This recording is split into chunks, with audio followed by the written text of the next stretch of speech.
My father was, he's on the left here, my father was officer of the General Staff of the Soviet Army.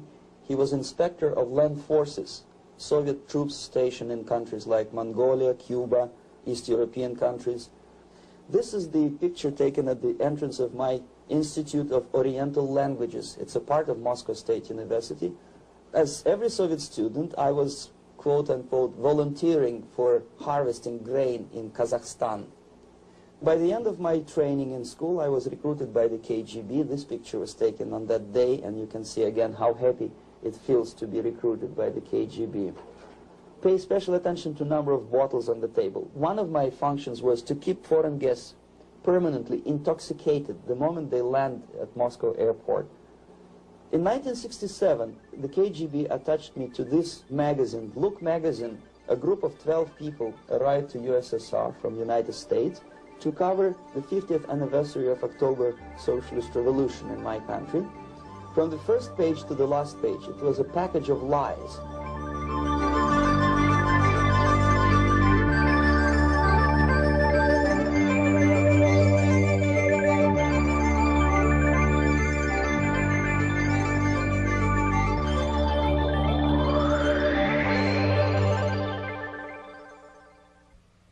Our conversation is with Mr. Yuri Alexandrovich Bezmenov. Mr. Bezmenov was born in 1939 in a suburb of Moscow. He was the son of a high-ranking Soviet Army officer. He was educated in the elite schools inside the Soviet Union and became an expert in Indian culture and Indian languages. He had an outstanding career with Novosti, which was the, and still is, I should say, the press arm or the press agency of the Soviet Union. It turns out that this is also a front for the KGB. One of his interesting assignments was to brainwash foreign diplomats when they visited Moscow. And he'll tell us a little bit about how they did this and how they planted information which eventually wound up in the press of the free world. He escaped to the West in 1970 after becoming totally disgusted with the Soviet system, and he did this at great risk to his life. He certainly is one of the world's outstanding experts on the subject of Soviet propaganda and disinformation and active measures. Mr. Bezmenov, I'd like to begin by having you tell us a little bit about some of your childhood memories. Well, the most vivid memory of my childhood was Second World War, or to be more precise, the end of the Second World War, when all of a sudden United States, from a friendly nation, which helped us to defeat Nazism, turned overnight into a deadly enemy. And it was very shocking because all newspapers were trying to present an image of belligerent, aggressive American imperialism. Most of the things that we were taught is that United States is aggressive power, which is just about to invade our beautiful, free, socialist country, that American CIA is dropping Colorado beetles on our beautiful potato fields to eliminate our crops. And each schoolboy had a picture of Colorado bug on the back page of his notebook. And we were instructed to go into collective fields to search for those little Colorado bugs. Of course, we couldn't find any. Neither we could find many potatoes. And that was explained again by the encroachments of the decadent imperialist power. The anti-American paranoia, hysteria in the Soviet propaganda was to such of such a higher degree that many less skeptical people or less stubborn would really believe that the United States is just about to invade our beautiful motherland, and some secretly hope that it will come true. That's interesting. Yes. Well, getting back to life inside the Soviet Union or inside communist countries in general, in this country, at the university level primarily, we read and hear that the Soviet system is different from ours, but not that different, and that there is a convergence developing between all of the systems of the world, and that really it doesn't make an awful lot of difference what system you live under, because you have corruption and dishonesty and tyranny and all that sort of thing. From your personal experience, what is the difference between life under communism and life in the United States? Well, life is obviously very much different for simple reason that the Soviet Union is a state capitalist economically. It's a state capitalism where an individual has absolutely no rights, no value, his life is nothing, it's just like an insect. He is disposable, whereby in the United States even the worst criminal is treated as a human being, he has a fair trial, and some of them capitalize on their crimes. They publish their memoirs in their prisons and get handsomely paid by your crazy publishers. The differences, of course, in the daily life are very various depending on whom we are talking about. In my own private life, I never suffered from communism simply because I was brought up in a family of high-ranking military officer. Most of the doors were open for me. Most of my expenses were paid by the government, and I never had any troubles with the authorities or with the police. So, in other words, I would say I enjoyed, or I had good reasons to enjoy, all the advantages of so-called socialist system. My main motivations to defect had nothing to do with affluence. It was mainly moral indignation, moral protest, rebellion against the inhuman methods of the Soviet system. Well, specifically, what did you object to? I objected, first of all, against oppression of my own dissidents and intellectuals. And that was the most disgusting thing that I witnessed as a young man, young student, who was brought up a very troublesome period in our history, from Stalin to Khrushchev, from total tyranny and oppression to some kind of liberalization. Second, when I started working for the Soviet embassy in India, to my horror, I discovered that we are millions times more oppressive than any colonial or imperialist power in the history of mankind. That my country brings to India not freedom, progress, and friendship between the nations, but racism, exploitation, and slavery, and of course economical inefficiency to this country. Since I fell in love with India, I developed something which by KGB standards is extremely dangerous thing. It's called split loyalty, when an agent likes a country of assignment more than his own country. I literally fell in love with this beautiful country, a country of great contrasts, but also great humility, great tolerance, and philosophical and intellectual freedoms. My ancestors used to live in caves and eat raw meat when India was a highly civilized nation 6,000 years ago. So obviously the choice was not to the advantage of my own nation. I decided to defect and to entirely dissociate myself from that brutal regime. Mr. Bezmenov, we've read a lot about the concentration camps and the slave labor camps under the Stalin regime. Now the general impression in America is that those things are part of the past. Are they still going on today, or what is the status? Yes. There is no qualitative change in the Soviet concentration camp system. There are changes in numbers of prisoners. Again, this is unreliable Soviet statistics. We don't know how many political prisoners are there in the Soviet concentration camps. But we sure know from various sources that at each particular time there are close to 25 to 30 million of Soviet citizens who are virtually kept as slaves in forced labor camp system. The size of the population of a country like Canada is serving terms as prisoners. Incredible. So I would say that those intellectuals who try to convince American public that concentration camp system is a thing of a past are either conscientiously misleading public opinion, or they are not very intellectual people. They're selectively blind. They lack intellectual honesty when they say that. Intellectual honesty when they say that. Well, we've spoken about the intellectuals in this country and also the intellectuals in the Soviet Union. What about down at the broad mass level? Do the people in general, the working people, the workers in general in the Soviet Union, do they support the system? Do they tolerate it? What is their attitude? Well, average Soviet citizen, if there is such an animal, of course, does not like the system because it hurts, it kills. He may not understand the reasons. He may not have enough information or educational background to understand. But I doubt very much there are many people who are conscientiously supporting the Soviet system. There are not such people in USSR. Even those who have all the reasons to enjoy socialism, people like myself, who were a member of journalistic elite, they also hate system for different reasons, though. Not because they lack material affluence, but because they are unfree to think, they're in constant fear, duplicity, split personality. And this is the greatest tragedy for my nation. Well, what do you think are the chances of the people actually overcoming their system or replacing it?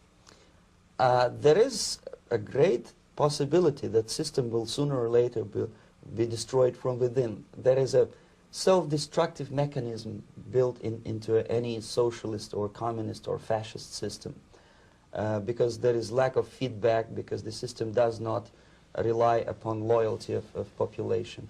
But until this Soviet junta is being supported by the Western so-called imperialists, that is, multinational companies, establishments, governments, and, let's face it, intellectuals, so-called academia in the United States is famous for supporting the Soviet system.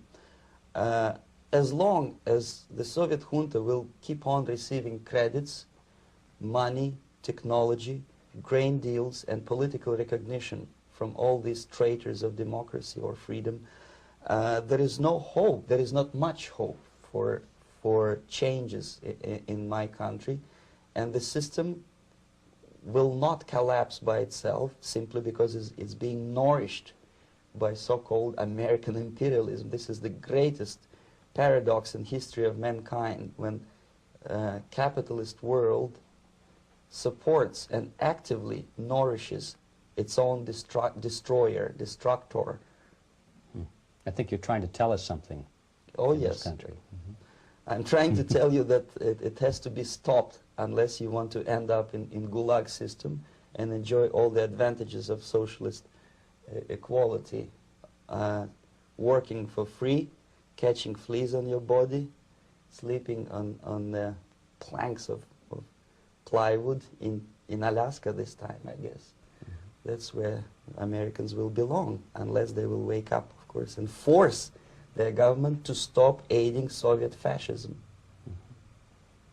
Well, you told us a moment ago why you left the system. I'd like to hear the details of how you did it. It must have been a very dangerous thing. It was not so dangerous, it was crazy. First of all, because defecting in India is virtually impossible, thanks to very strong pressure from the Soviet government. Excuse me, you were in India on assignment at that time. Yes, I was working for the Soviet embassy in New Delhi as a press officer. And defecting for a Soviet diplomat is next to impossible. It's a suicide, as I said, because a great friend Indira Gandhi pushed a law through parliament which says, and I quote, "No defector from any country has a right of political asylum in any embassy on the territory of Indian Republic," which is a masterpiece of hypocrisy. No other defector but the Soviet one needs a political asylum. So knowing that perfectly well, I planned a craziest possible way to defect. I studied counterculture in India. There were thousands of young American boys and girls with no shoes, long hair, smoking hash and marijuana, studying sometimes Indian philosophy, sometimes simply pretending that they study. And they greatly annoyed Indian police, and they were laughing stock of Indians because obviously they were good-for-nothing students. I studied carefully where they congregate, what routes they travel, what language they speak, what do they smoke. And one day I simply joined a group of hippies to avoid detection of Indian police.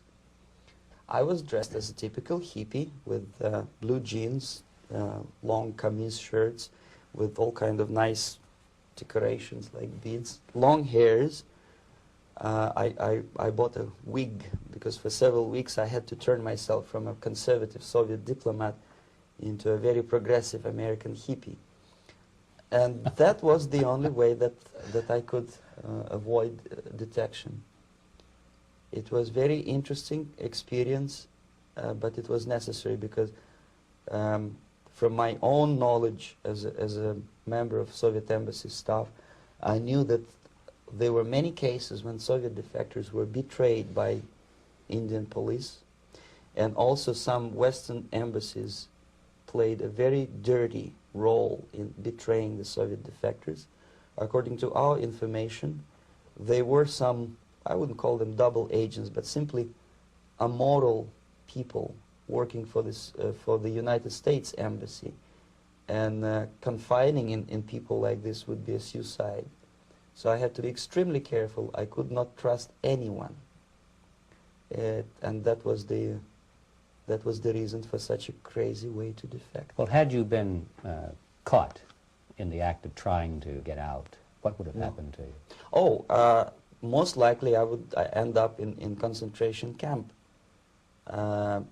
or depending on the situation and on the whim of some bureaucrat in KGB, maybe even executed. This is normal practice, quietly, of course, not publicly. But that would be the end of my defection, of course. Well, when did you finally make it to the United States? In 1970, after about 6 months of debriefing in Athens by the CIA, and I presume FBI too, they let me go first to Germany, then to Canada. That was my decision. I had to change my identity to protect my family and my friends in USSR. And also I was a little bit paranoid, knowing that both Soviet KGB and probably some double agents within the American system may be after me. So I wanted to settle down as far away as possible. I requested CIA to give me some kind of new identity and just let me go on my own. And I settled in Canada. I was a student. I changed many professions, from farm help and laundry truck driver to language instructor and broadcaster for Canadian Broadcasting Corporations in Montreal. Well, have you had any threats on your life or any yes. unpleasant In about 5 years, KGB eventually discovered that I am working for Canadian Broadcasting.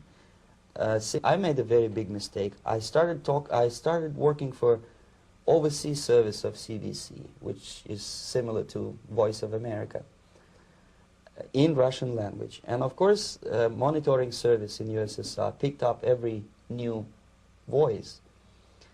Every new announcer they would make it a point to discover who he is. And in 5 years, sure enough, slowly but surely, they discovered that I am not Thomas Schumann, that I am Yuri Alexandrovich Bezmenov, and that I'm working for Canadian Broadcasting, and undermining beautiful détente between Canada and USSR. And the Soviet ambassador Alexander Yakovlev made it his personal effort to discredit me. He complained to Pierre Trudeau, who is known to be a little bit soft on socialism. And the management of CBC behaved in a very strange, cowardly way, unbecoming to representatives of an independent country like Canada. They listened to every suggestion that Soviet ambassador gave, and they started shameful investigation, analyzing content of my broadcasts to USSR. And sure enough, they discovered that some of my statements were probably would be offending to the Soviet Politburo. So I had to leave my job. And of course, subtle intimidations. They would say something like, please cross the street carefully because, you know, traffic is very heavy in Quebec. And fortunately, I know about the psychology and the logic of activity of the KGB, and I never allowed myself to be intimidated. This is the worst thing. This is what they expect a person, a defector, to be intimidated. Once they spot that you are scared, they keep on developing that line, and then eventually you either have to give up entirely and work for them, or they neutralize you.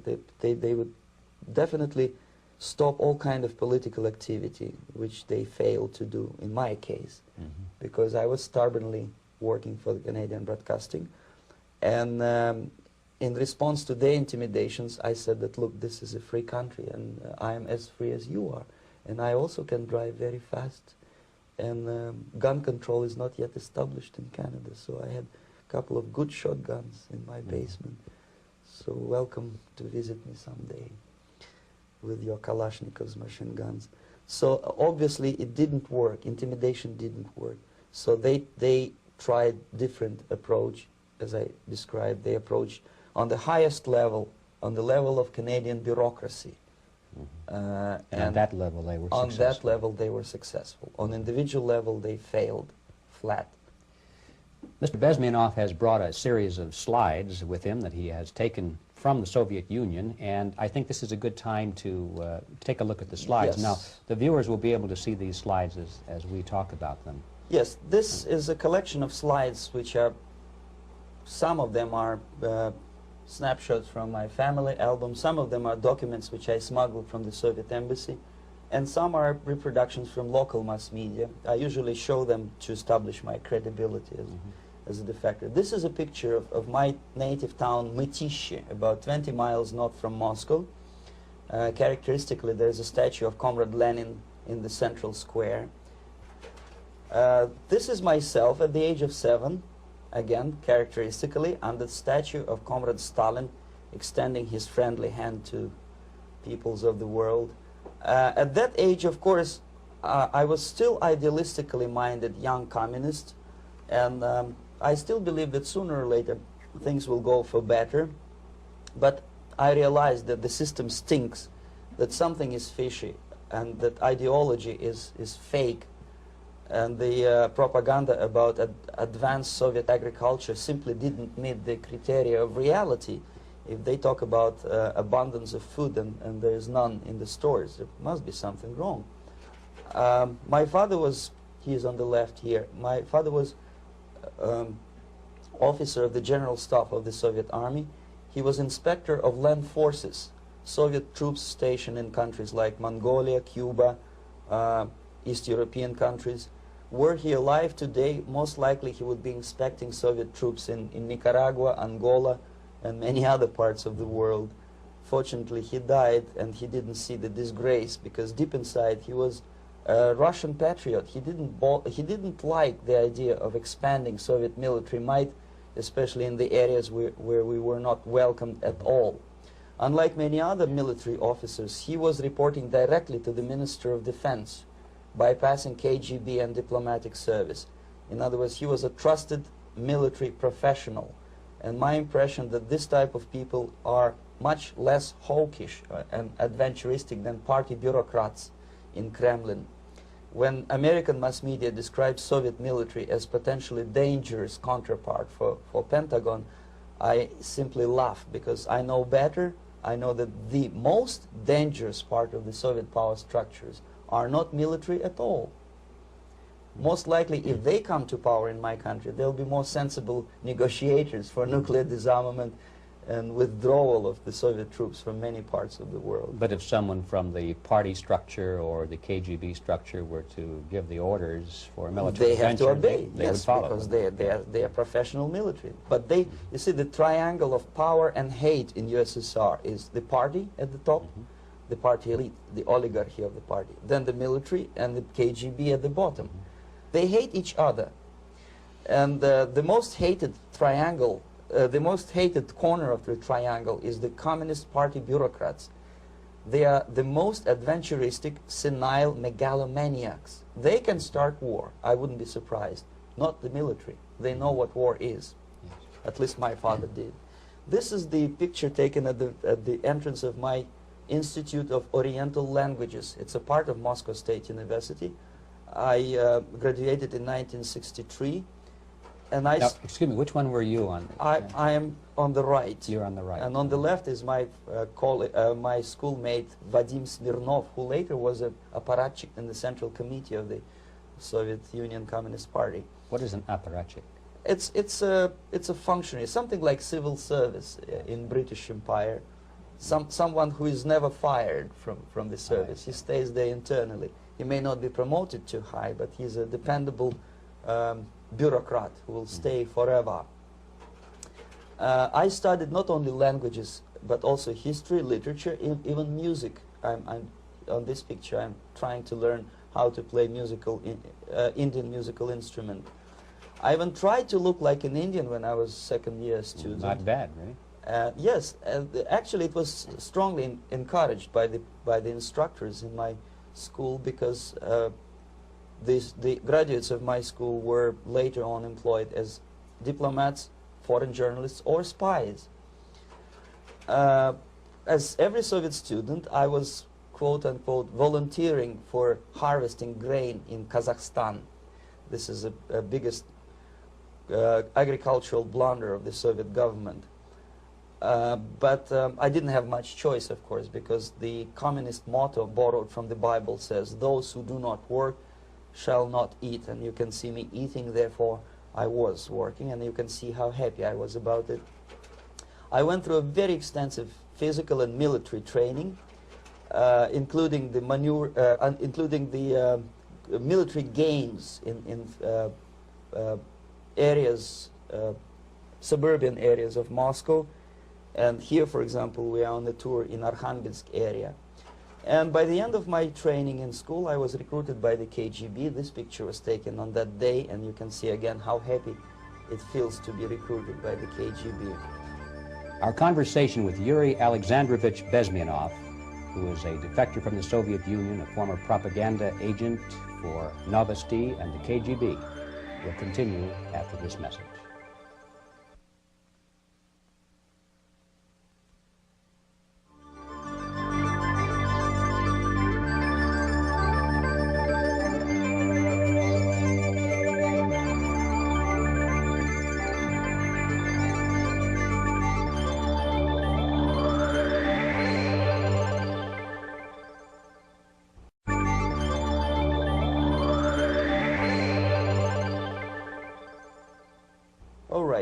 As every student in USSR, I went through very extensive physical and military training and civil defense training too. Unlike in the United States, where civil defense is virtually non-existent, zero.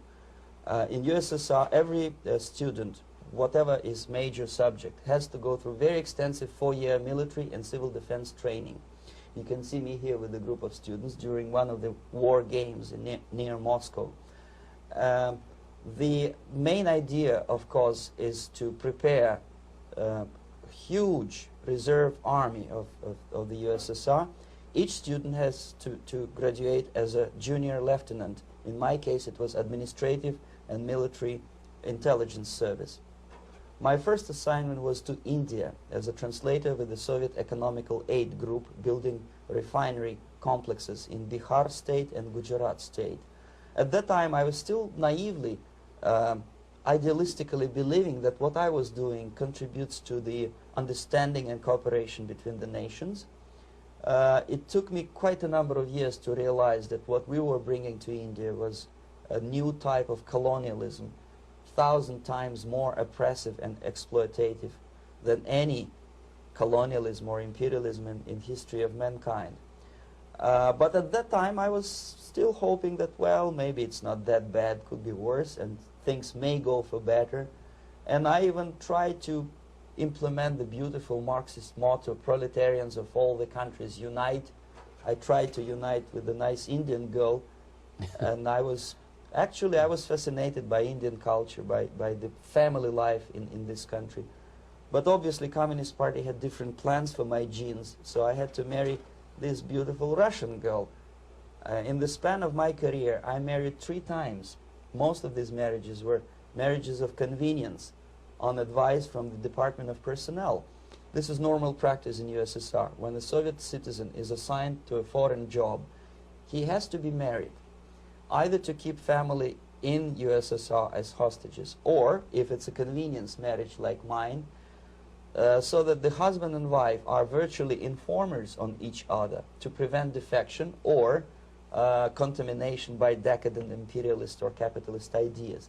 In my case, I hated that girl so much that the moment I landed in Moscow, we were divorced, and I married later, second time. By the end of my first assignment in India, I was promoted to the position of public relation officer. You can see me here translating a speech by a Soviet boss.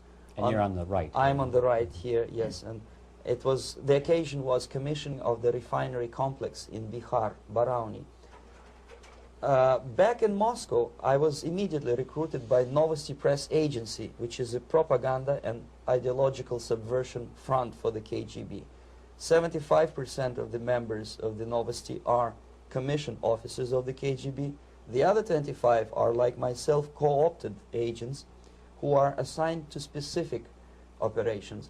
In this particular case, you can see me talking to students of Lumumba Friendship University in Moscow. This is a huge school under the direct control of the KGB and Central Committee, where future leaders of the so-called national liberation movements are being educated and selected carefully. And some of them have absolutely, neither, this for example is a group of students from Lumumba. They don't look like students at all. They look more like military, and that's exactly what they were. They were dispatched back to their countries to be leaders of the so-called national liberation movements, or to be translated into normal human language, leaders of international terrorist groups. Another area of activity when I was working for the Novosti was to accompany groups of so-called progressive intellectuals, writers, journalists, publishers, teachers, professors of colleges. You can see me here in Kremlin. I'm second on the left, with a group of Pakistani and Indian intellectuals. Most of them pretended they don't understand that we are actually working on behalf of the Soviet government and the KGB. They pretended that they are actually being guests, VIP intellectuals, that they are treated according to their merits and their intellectual abilities. For us, they were just a bunch of political prostitutes to be taken advantage for various propaganda operations. Therefore, you can see perfectly well the senior colleague of mine on the left doesn't really have that much respect on his face, and myself with a very skeptical smile, typical KGB sarcastic smile, anticipating another victim of ideological brainwashing. This is how a typical conference in Novosti headquarters in Moscow looked like. Sitting in the middle is Boris Burkov, the then director of Novosti Press Agency, high-ranking party bureaucrat in the Department of Propaganda. I am standing next to a famous Indian poet, Sumitranandan Pant. He was famous because he was an author. He was the author of a famous poem titled Rhapsody to Lenin. That's why he was invited to USSR, and everything was paid by the Soviet government. Pay special attention to number of bottles on the table. This is one of the ways to kill the awareness or curiosity of foreign journalists. One of my functions was to keep foreign guests permanently intoxicated the moment they land at Moscow airport.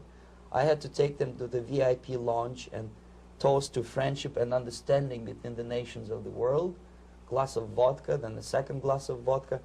And in no time, my guests would be feeling very happy. They would see everything in kind of pink, nice color.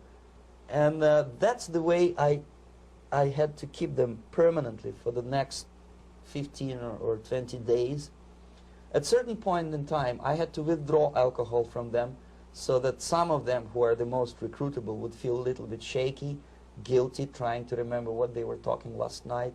That's the time to approach them with all kind of nonsense, such as joint communique or statement for Soviet propaganda. That's the time they are the most flexible. And of course, what they didn't understand, they didn't realize or pretended not to realize, that myself, who was drinking together with them, was not drinking at all. I had ways to get rid of alcohol through various techniques, including special pills which were given to me by my colleagues. But they were taking it seriously. In other words, they would consume quite large volumes of alcohol and feel quite uneasy next morning. In 1967, the KGB attached me to this magazine, Look magazine. A group of 12 people arrived to USSR from United States to cover the 50th anniversary of October Socialist Revolution in my country. From the first page to the last page, it was a package of lies, propaganda cliché, which were presented to American readers as opinions and deductions of American journalists. Nothing could be far from truth. These were not opinions. They were not opinions at all. They were the clichés which the Soviet propaganda wants American public to think that they think. That if it does make any sense at all. It sure does, because from the viewpoint of the Soviet propaganda, although there are some subtle criticisms of the Soviet system, the basic message is that Russia today is a nice, functioning, efficient system supported by majority of population. That's the biggest lie. And of course, American intellectuals and journalists from Look magazine elaborated on that untruth in various different ways. They intellectualized that lie. They found all kinds of justifications for telling lies to American public. Excuse me, it was partly your job to make sure that they got these ideas, yes, and accepted them as their own ideas. Right. Actually, even before they arrived to USSR, and they paid astronomical sum of money for that visit, they were submitted, this Novosti Press agency developed so-called backgrounders, 20-25 pages of information and opinions which were presented to the journalists even before they bought their tickets to Moscow. They had to analyze the situation, and judging on their reaction to that backgrounder, the local Novosti representative or local Soviet diplomat in Washington, D.C. would assess whether they be given visa to USSR or not. So but they were selected ahead of time. Oh yes, they were pre-selected very carefully, and there is not. Were selected ahead of time. Oh yes, they were pre-selected very carefully, and there is not much chance for honest journalists to arrive to USSR and to stay there for 1 year and to bring this package of lies back home. This, for example, is a centerfold of the Look magazine. They presented this monument erected by Communist Party in Stalingrad as the symbol, personification of Russian military might. And they said in the article, which is published on the site, that Soviets are very proud of the victory in the Second World War. This is another big myth, a lie. No sensible people would be proud to lose 20 millions of their countrymen in a war which was started by Genoese Hitler and Comrade Stalin and paid by American multinationals. Most of the Soviet citizens look at this type of monuments with disgust and sorrow, because every family lost father, brother, sister, or child in the Second World War. Yet American journalists who were trying to appease, to please their hosts, presented this picture on the centerfold as the symbol and personification of Soviet national, they call it Russian national spirit. And it was greatest misconception and a very tragic misunderstanding. Of course, Look magazine was not distributed in USSR. The main audience was in the United States. But I presume that many Americans, millions of Americans who were reading Look magazine at that time, had absolutely wrong idea about the sentiments of my nation, about what the Soviets are proud of and what they hate. This is a group, you see the same lady with the sword in Stalingrad. This is the group of journalists. Myself is in the center with the same devilish smile. And Mr. Philip Harrington is on the extreme left there with his camera. This is the gentleman which was so deaf or so uninterested in what I had to say to him. This is the same picture, a blow-up of the same picture. Many guests from various countries, in this particular case from Asia and Africa, were taken by me as a Novosti press agency employee for a tour across Siberia, for example. We would show them typical kindergarten, you see, nothing special by American standards, just nice children sitting, eating their breakfast or lunch. What they could not understand, or they pretended not to understand, that this is an exemplary kindergarten. This is not the kindergarten for average person or average family in USSR. And we maintain that illusion in their minds. You can see myself under the red spot in the middle there with the same business-like expression. I'm doing my job. That's what I'm assigned to do, and that's what I was paid to do. But deep inside, I still hope that at least some of these useful idiots would understand that what they are looking at has nothing to do with the level of affluence in my nation. This is a better picture which reflects the true spirit of the Soviet childhood. This picture was printed in a Canadian government publication by mistake. In the middle you can see children playing on a small courtyard, and the caption goes, "This is a typical kindergarten in Siberia." What these idiots didn't understand, that it is not kindergarten at all. It is a prison for children of political prisoners. But there was not a single mentioning that what they were visiting actually was an area of concentration camps. And the job of people like myself to help them to not to notice that they are actually talking to prisoners. Most of the children were dressed, especially on the occasion of the foreigners' visit. Of course, there were no corpses on the ground. There were no machine gun guards. And well, it looks not very pleasant, as you see. It looks dull, but obviously it does not create an impression that this is actually a prison. Well, did any of the journalists have the curiosity to ask about prisons and that kind of thing? Yes. They were in Siberia. This Yes. is what you associate. Yes, some of them asked questions, and naturally we would give them, for the stupid question, we give them stupid answer. No, there are no prisons in Siberia. No, most of the people who you see are free citizens of USSR. They are very happy to be here, and they are contributing to the glory of the socialist system. Some of them pretended that they believe what I was telling them, and most of them, we may discuss it later, what are the motivations of these people? Why would they stubbornly bring lies to their own population through their own mass media? I have various answers to this. There is not a single explanation. It's a complex of explanations.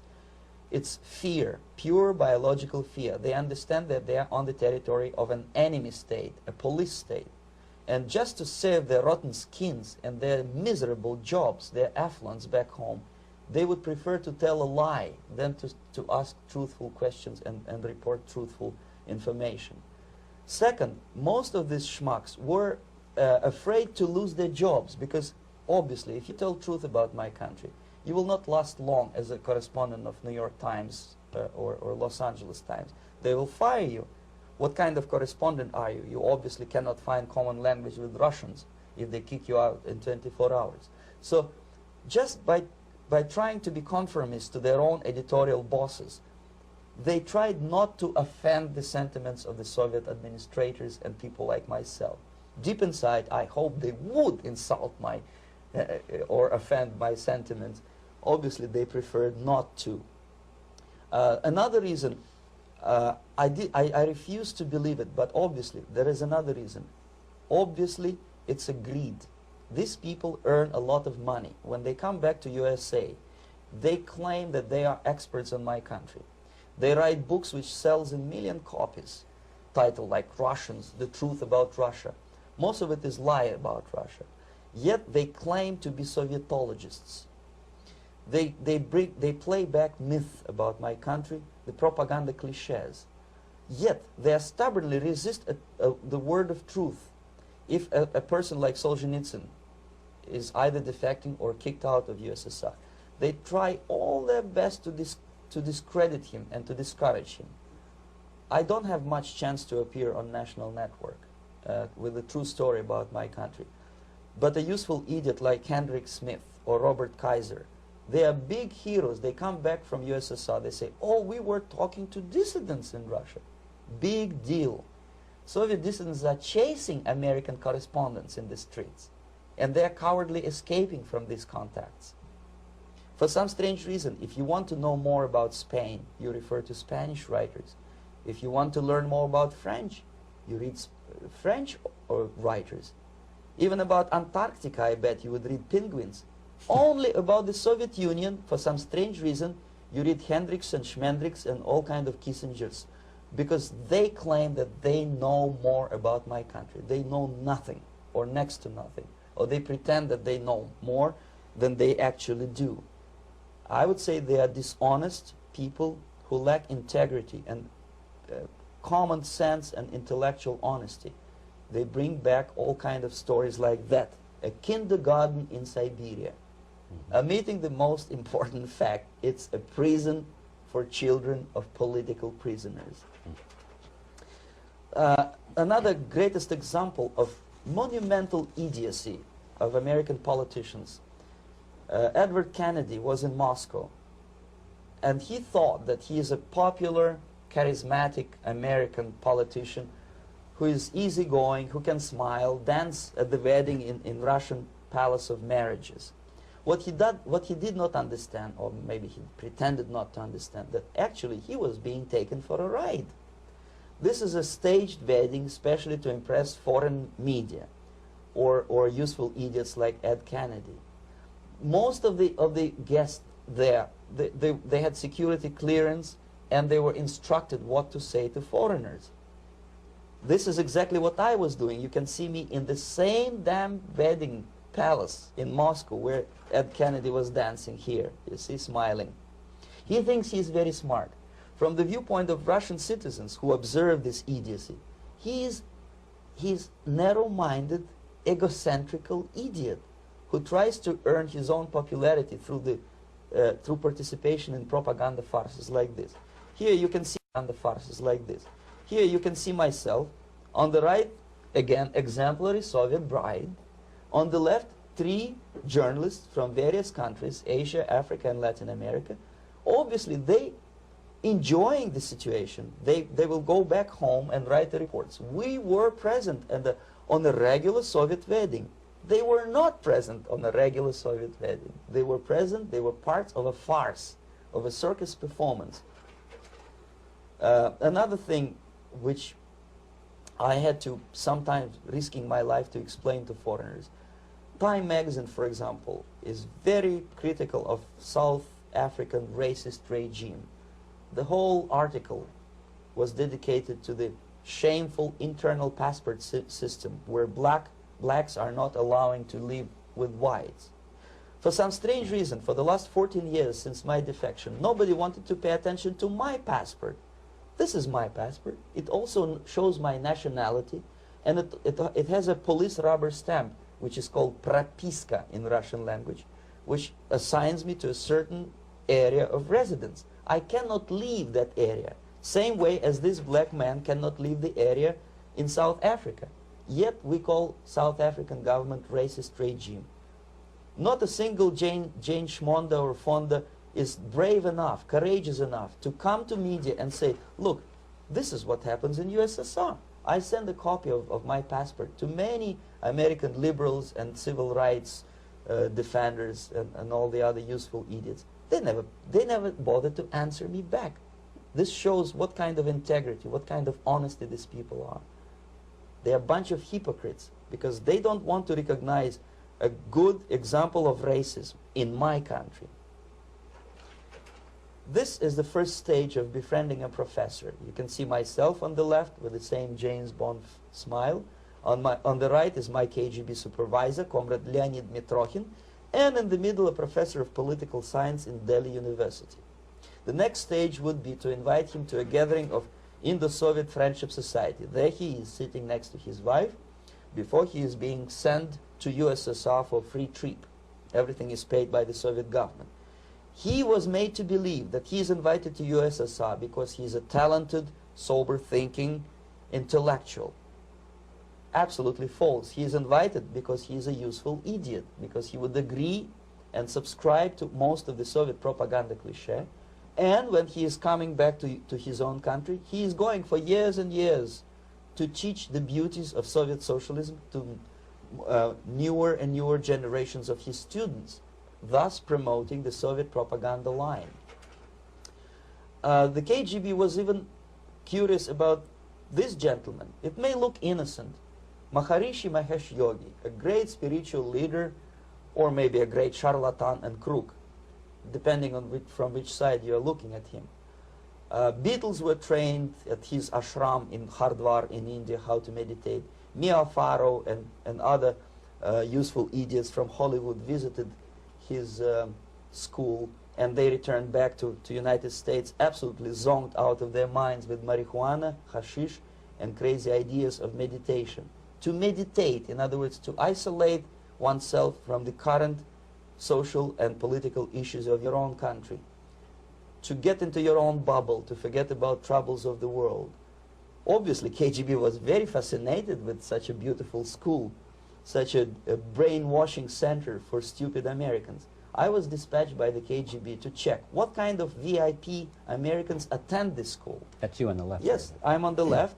I was trying to get enrolled in that school. Unfortunately, the Maharishi Mahesh Yogi asked too much. He wanted $500 American for enrollment. But my function was not actually to get enrolled in the school. My function was to discover what kind of people from United States attend this school. And we discovered that, yes, there are some influential members of family, public opinion makers of United States who come back with the crazy stories about Indian philosophy. Indians themselves look upon them as idiots, useful idiots. To say nothing about KGB, who looked at them as extremely naive, misguided people. Obviously, a VIP, say a wife of a congressman, or a prominent Hollywood personality, after being trained in that school, is much more instrumental in the hands of manipulators of public opinion and KGB than a normal person who understands, who looks through this type of fake religious training. Why would they be more susceptible to manipulation? I just mentioned that because, you see, a person who is too much involved in introspective meditation. You see, if you carefully look what Maharishi Mahesh Yogi is teaching to Americans, is that most of the problems, most of the burning issues of today can be solved simply by meditating. Don't rock the boat. Don't get involved. Just sit down, look at your navel, and meditate. And the things, due to some strange logic, due to cosmic vibration, will settle down by themselves. This is exactly what the KGB and Marxist-Leninist propaganda wants from Americans, to distract their opinion, attention, and mental energy from real issues of the United States into a non-issues, into a non-world, non-existent harmony. Obviously, it's more beneficial for the Soviet aggressors to have a bunch of duped Americans than Americans who are self-conscious, healthy, physically fit, and alert to the reality. Maharishi Mahesh Yogi obviously is not on the payroll of the KGB. But whether he knows it or not, he contributes greatly to demoralization of American society. And he's not the only one. There are hundreds of those gurus who come to your country to capitalize on naivete and stupidity of Americans. It's a fashion. It's a fashion to meditate. It's a fashion not to be involved. So obviously, you can see that if KGB were that curious, if they paid my trip to Hardwar, if they assigned me to that strange job, obviously they were very much fascinated. They were convinced that that type of brainwashing is very efficient and instrumental in demoralization of the United States. Our conversation with Yuri Alexandrovich Bezmenov, who is a defector from the Soviet Union, a former propaganda agent for Novosti and the KGB, will continue after this message.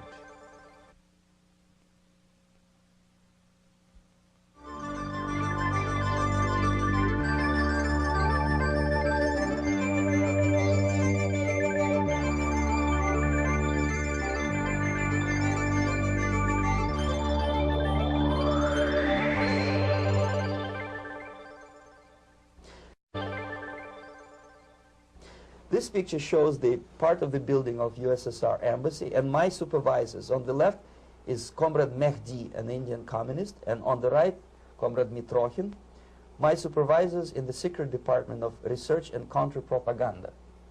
It has nothing to do with either research or counter-propaganda.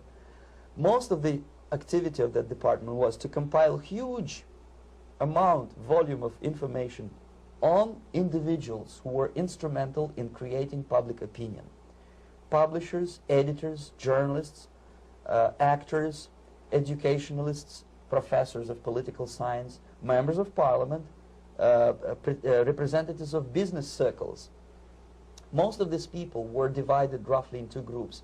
Those who would toe the Soviet foreign policy, they would be promoted to the positions of power through media and public opinion manipulation. Those who refused the Soviet influence in their own country would be character assassinated or executed physically come revolution. Same way as in the small town of Hue in South Vietnam, several thousands of Vietnamese were executed in one night when the city was captured by Viet Cong for only 2 days. And American CIA could never figure out how could possibly communists know each individual, where he lives, where to get him, and would be arrested in one night, basically in some 4 hours before dawn, put on a van, taken out of the city limits and shot. The answer is very simple. Long before communists occupied the city, there was extensive network of informers, local Vietnamese citizens, who knew absolutely everything about people who are instrumental in public opinion, including barbers and taxi drivers. Everyone who was sympathetic to the United States was executed. Same thing was done under the guidance of the Soviet embassy in Hanoi, and same thing I was doing in New Delhi. To my horror, I discovered that in the files where people were doomed to execution, there were names of pro-Soviet journalists with whom I was personally friendly. Pro-Soviet? Yes. They were idealistically minded leftists who made several visits to USSR, and yet the KGB decided that come revolution or drastic changes in political structure of India, they will have to go. Why is that? Because they know too much. Simply because, you see, the useful idiots, the leftists who are idealistically believing in the beauty of Soviet socialist or communist or whatever system, when they get disillusioned, they become the worst enemies. That's why my KGB instructors specifically made a point, never bother with leftists. Forget about these political prostitutes. Aim higher. This was my instruction. Try to get into large circulation, established conservative media. Rich, filthy rich movie makers, intellectuals, so-called academic circles. Cynical, egocentric people who can look into your eyes with angelic expression and tell you a lie.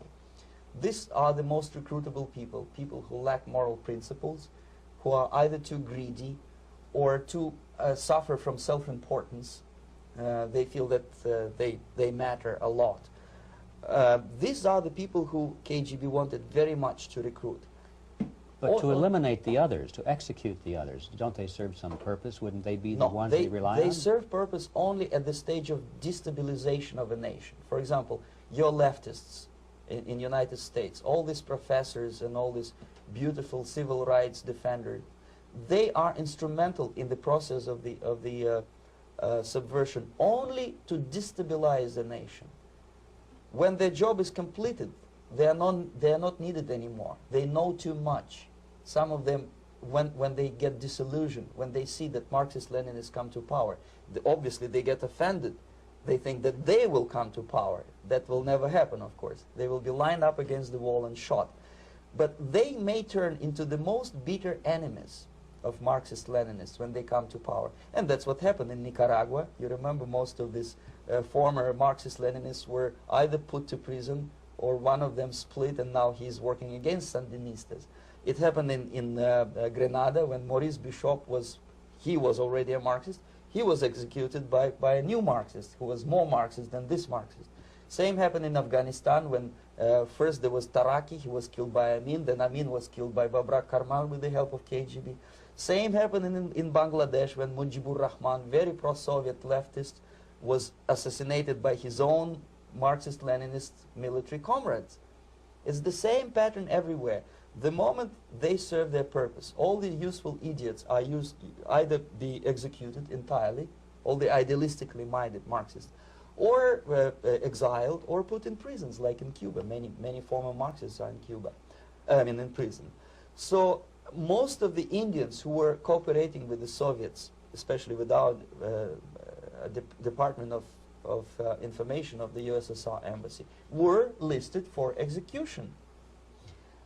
And when I discovered that fact, of course I was sick. I was mentally and physically sick. I thought that I'm going to explode one day during the briefing at the ambassador's office. I would stand up and say something that we are basically a bunch of murderers. That's what we are. It has nothing to do with friendship and understanding between the nation and blah, blah, blah.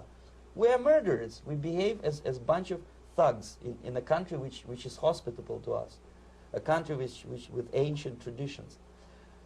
But I did not defect. I tried to get the message across. To my horror, nobody wanted even to listen, least of all to believe what I had to say. And I tried all kinds of tricks. I would leak information through letters or lost documents or something like that. And still I got no message. The message was not published, even in the conservative mass media of India. The immediate impulse to defect was Bangladesh crisis, which was described by American correspondents as Islamic grassroots revolution, which is absolute baloney.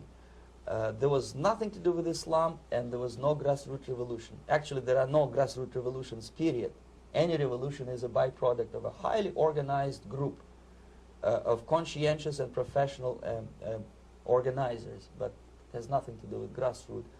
In Bangladesh, it was nothing with grassroots. Most of the Awami League party members, Awami League means People's Party, were trained in Moscow in the high party school. Most of the Mukti Fauj leaders, Mukti Fauj in Bengali means People's Army, same as SWAPO and all kind of liberation armies all over the world, the same bunch of useful idiots. They were trained at Lumumba University and various centers of the KGB in Simferopol, in Crimea, and in Tashkent. So when I saw that Indian territory is being used as a jumping board to destroy East Pakistan, I saw myself thousands of so-called students traveling through India to East Pakistan, through the territory of India, and Indian government pretended not to see what's going on. They knew perfectly well, the Indian police knew it, the intelligence department of the Indian government knew it, the KGB of course knew it, and the CIA knew it. That was most infuriating, because when I defected and I explained to the CIA debriefers they should watch out because East Pakistan is going to erupt any moment, they said I was reading too many James Bond novels. Anyway, so East Pakistan was doomed. One of my colleagues in the Soviet consulate in Calcutta, when he was dead drunk, he ventured into the basement to relieve himself, and he found big boxes which said printed matter to Dhaka University. Dhaka is the capital of East Pakistan. And since he was drunk and curious, he opened one of the boxes and he discovered not printed matter. He discovered Kalashnikov guns and ammunition in there. Anyway, it's a long story.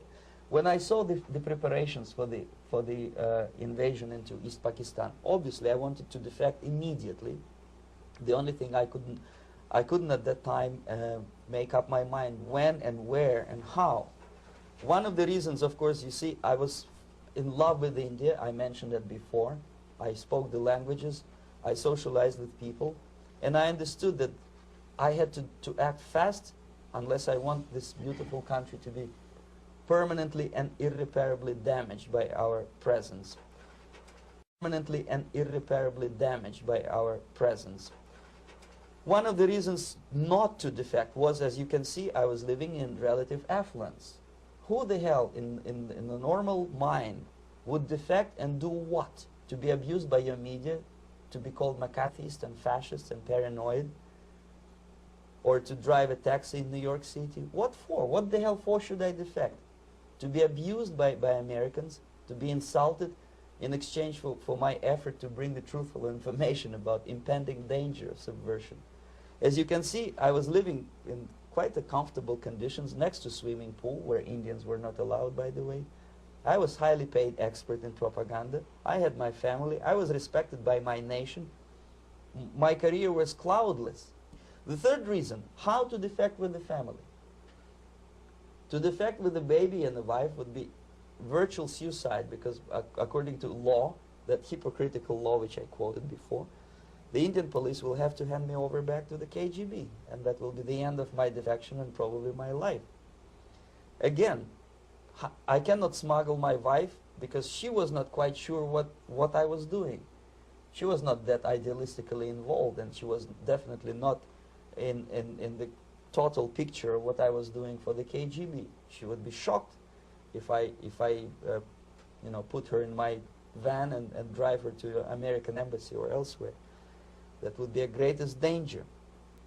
So again, I had to defect in such a way that my defection would look as simple disappearance. And there were many cases like that when the Soviet agents simply disappeared, either killed in action or, thanks to their curiosity and their close contacts with radicals, some of them were killed by the Marxists, by the way.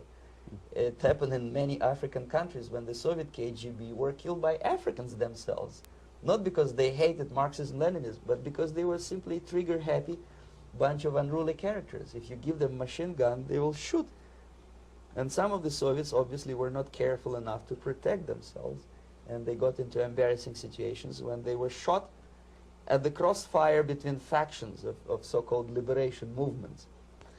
Anyway, so I decided, as I said, to study the counterculture. I decided this probably would be the best way to disappear.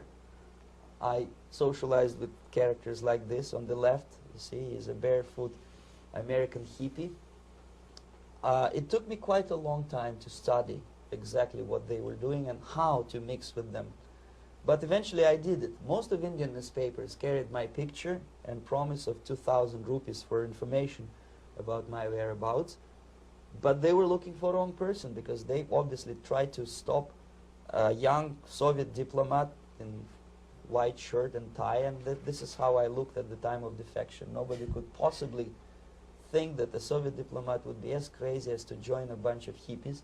That's you. Yes, travel India and smoke hash. So I made it literally almost like a Hollywood-style detective story. From under the nose of the KGB in Bombay airport, I landed a plane and I flew to Greece, where I was debriefed by the CIA. That's basically that's all for my slides. We can turn off the projector, and that's very interesting. Well, you spoke several times before about ideological subversion. That is a phrase that I'm afraid some Americans don't fully understand. When the Soviets use the phrase ideological subversion, what do they mean by it? Ideological subversion is the process which is legitimate, overt, and open. You can see it with your own eyes. All you have to do, all American mass media has to do, is to unplug their bananas from their ears, open up their eyes, and they can see it. There is no mystery. There is nothing to do with espionage. I know that espionage intelligence gathering looks more romantic. It sells more deodorants through the advertising, probably. That's why your Hollywood producers are so crazy about James Bond type of thrillers. But in reality, the main emphasis of the KGB is not in the area of intelligence at all. According to my opinion and opinion of many defectors of my caliber, only about 15% of time, money, and manpower is spent on espionage as such. The other 85% is a slow process which we call either ideological subversion or active measures, активные мероприятия in the language of the KGB, or psychological warfare.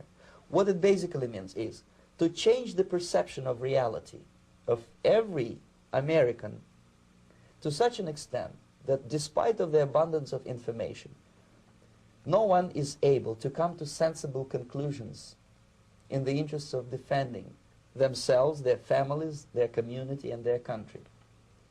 It's a great brainwashing process which goes very slow, and it's divided in 4 basic stages.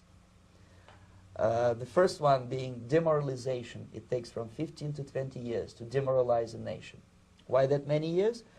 Because this is the minimum number of years which requires to educate one generation of students in the country of your enemy, exposed to the ideology of the enemy. In other words, Marxism-Leninism ideology is being pumped into the soft heads of at least 3 generations of American students without being challenged or counterbalanced by the basic values of Americanism, American patriotism. The result you can see. Most of the people who graduated in the 60s, dropouts or half-baked intellectuals, are now occupying the positions of power in the government, civil service, business, mass media, educational system. You are stuck with them. You cannot get rid of them. They are contaminated. They are programmed to think and react to certain stimuli in a certain pattern. You cannot change their mind, even if you expose them to authentic information, even if you prove that white is white and black is black, you still cannot change the basic perception and the logic of behavior. In other words, these people, the process of demoralization is complete and irreversible. To get rid society of these people, you need another 20 or 15 years to educate a new generation of patriotically minded and common sense people who would be acting in favor and in the interests of the United States society. And yet these people who've been programmed and, as you say, in place and Yes. who are favorable to an opening with the Soviet concept, these are the very people who would be marked for extermination in this country? Most of them, yes. Simply because the psychological shock when they will see in future what the beautiful society of equality and social justice means in practice, obviously they will revolt. They will be very unhappy, frustrated people. And the Marxist-Leninist regime does not tolerate these people. Obviously they will join the links of dissenters, dissidents. Unlike in present United States, there will be no place for dissent in future Marxist-Leninist America. Here you can get popular like Daniel Ellsberg and filthy rich like Jane Fonda for being dissident, for criticizing your Pentagon. In future, these people will be simply squashed like cockroaches. Nobody is going to pay them nothing for their beautiful, noble ideas of equality. This they don't understand, and it will be greatest shock for them, of course. The demoralization process in the United States is basically completed already. For the last 25 years. Actually, it's overfulfilled because demoralization now reaches such areas where previously not even Comrade Andropov and all his experts would even dream of such a tremendous success. Most of it is done by Americans to Americans, thanks to lack of moral standards. As I mentioned before, exposure to true information does not matter anymore. A person who was demoralized is unable to assess true information. The facts tell nothing to him. Even if I shower him with information, with authentic proof, with documents, with pictures, even if I take him by force to the Soviet Union and show him concentration camp, he will refuse to believe it until he is going to receive a kick in his fat bottom. When a military boot crashes his, then he will understand, but not before that. That's the tragic of the situation of demoralization. So basically America is stuck with demoralization, and unless, even if you start right now, here, this minute, you start educating new generation of Americans, it will still take you 15 to 20 years to turn the tide of ideological perception of reality back to normalcy and patriotism. The next stage is destabilization. This time, subverter does not care about your ideas and the patterns of your consumption. Whether you eat junk food and get fat and flabby, it doesn't matter anymore. This time, and it takes only from 2 to 5 years to destabilize a nation, what matters is essentials: economy, foreign relations, defense systems. And you can see it quite clearly that in some areas, in such sensitive areas as defense and economy, the influence of Marxist-Leninist ideas in the United States is absolutely fantastic. I could never believe it 14 years ago when I landed in this part of the world, that the process will go that fast. The next stage, of course, is crisis. It may take only up to 6 weeks to bring a country to the verge of crisis. You can see it in Central America now. And after crisis, with a violent change of power, structure, and economy, you have so-called the period of normalization. It may last indefinitely. Normalization is a cynical expression borrowed from Soviet propaganda. When the Soviet tanks moved into Czechoslovakia in '68, Comrade Brezhnev said, "Now the situation in brotherly Czechoslovakia is normalized." This is what will happen in the United States if you allow all these schmucks to bring the country to crisis, to promise people all kind of goodies and the paradise on earth, to destabilize your economy, to eliminate the principle of free market competition, and to put a big brother government in Washington, D.C., with benevolent dictators like Walter Mondale, who will promise lots of things, never mind whether the promises are fulfillable or not. He will go to Moscow to kiss the bottoms of new generation of Soviet assassins, never mind. He will create false illusions that the situation is under control. Situation is not under control. Situation is disgustingly out of control. Most of the American politicians, media, and educational system trains another generation of people who think they are living at a peacetime. False. United States is in the state of war, undeclared total war against the basic principles and the foundations of this system. And the initiator of this war is not Comrade Andropov, of course. It's the system. However ridiculous it may sound, the world communist system or the world communist conspiracy, whether I scare some people or not, I don't give a hoot. If you are not scared by now, nothing can scare you. But you don't have to be paranoid about it. What actually happens now, that unlike myself, you have literally several years to live on unless the United States wake up.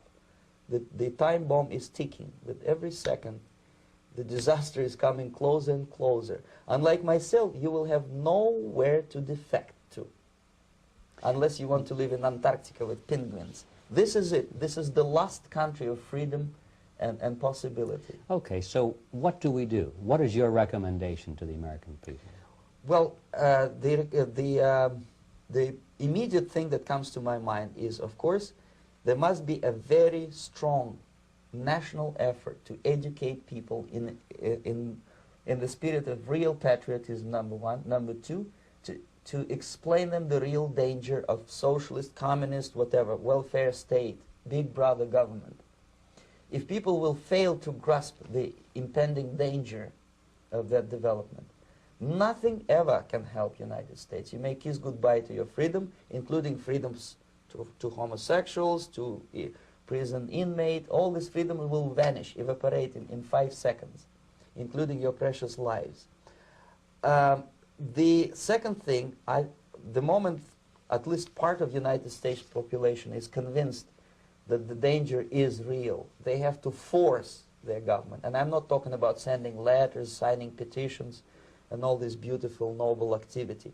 I'm talking about forcing United States government to stop aiding communism. Because there is no other problem more burning and urgent than to stop the Soviet military-industrial complex from destroying whatever is left of the free world. And it is very easy to do. No credits, no technology, no money, no political or diplomatic recognition, and of course no such idiocy as grain deals to USSR. The Soviet people, 270 millions of Soviets, will be eternally thankful to you if you stop aiding a bunch of murderers who sit now in Kremlin and whom President Reagan respectfully calls government. They do not govern anything, least of all such complexity as the Soviet economy. So two very simple, maybe two simplistic answers or solutions, but nevertheless they are the only solutions. Educate yourself, understand what's going on around you. You are not living at the time of peace. You are in a state of war, and you have precious little time to save yourself. You don't have much time, especially if you are talking about young generation. There's not much time left for convulsions to the beautiful disco music. Very soon it will go, just overnight. If we are talking about capitalists or wealthy businessmen, I think they are selling the rope on which they will hang very soon. If they don't stop, if they cannot curb their unsettled desire for profit, and if they keep on trading with the monster of the Soviet communism, they are going to hang very soon. And they will pray to be killed, but unfortunately they will be sent to Alaska probably to manage industry of slaves. It's simplistic. I know it sounds unpleasant. I know Americans don't like to listen to things which are unpleasant. But I have defected not to tell you the stories about such idiocy as microfilm, James Bond type espionage. This is garbage. You don't need any espionage anymore. I have come to talk about survival. It's a question of survival of this system. You may ask me, what is it in for me? Survival, obviously, because unlike, as I said, I am now in your boat. If we sing together, we'll sing beautifully together.